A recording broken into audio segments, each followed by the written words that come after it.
Përshëndetje miq, uroj të jeni mirë dhe mirë se erdhët në kanalin tim. Po dëgjohemi përsëri me recetën e radhës. Ju që më dëgjoni për herë të parë, unë jam Andalina nga sofra ime dhe çdo ditë ndaj me ju receta të cilat i përgatis për familjen time. Sot kam përgatitur një recetë shumë të thjeshtë me pak përbërës që mund ta përgatisni lehtë në shtëpinë tuaj. Ajo që duhet të bëni është fillojmë me 250 gram petë të gatshme të thjeshta që përdoren për byrek, mund t'i gjeni mjaft lehtë në supermarket. Do t'i ndajmë në këtë mënyrë që tregohet në video.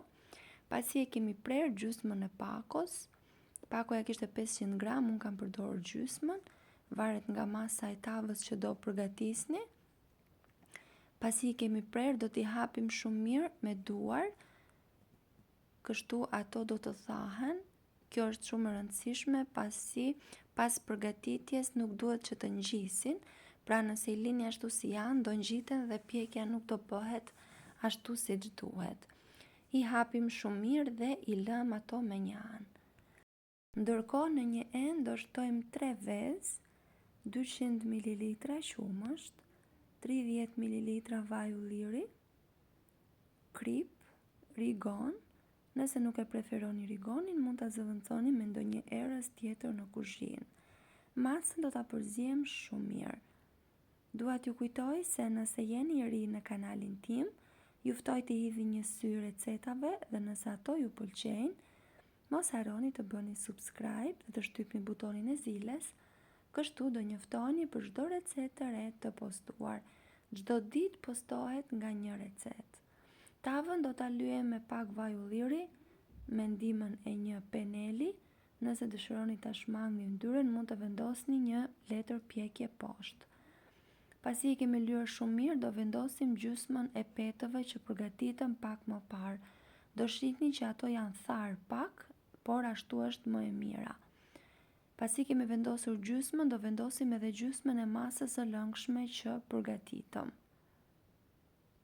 duke e hapur shumë mirë në të gjithë sipërfaqen me ndihmën e një luge në mënyrë që të gjitha petët të zbuten me masën e lëngshme që vendosëm në tavë. Pasi i kemi përzier mirë, do presim 150 gram sallam në copa të vogla dhe do ja shtojmë masës, duke shtuar edhe 100 gram djath. Mund të zgjidhni çfarë do lloj djathi që ju gjendet në shtëpi ose djathin tuaj të preferuar.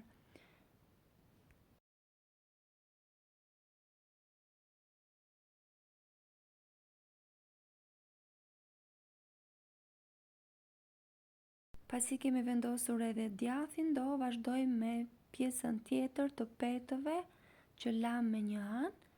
Do ta hapim mirë në të gjithë sipërfaqen, kështu si shihni në video.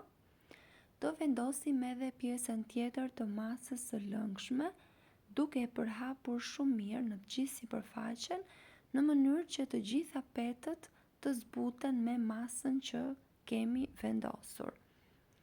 Me ndihmën e një luge mund ta bëni këtë, është shumë e thjeshtë. Në sipërfaqe unë kam shtuar susam, kjo është sipas dëshirës, mund të shtoni edhe fara mix ose fara tuaja të preferuarat.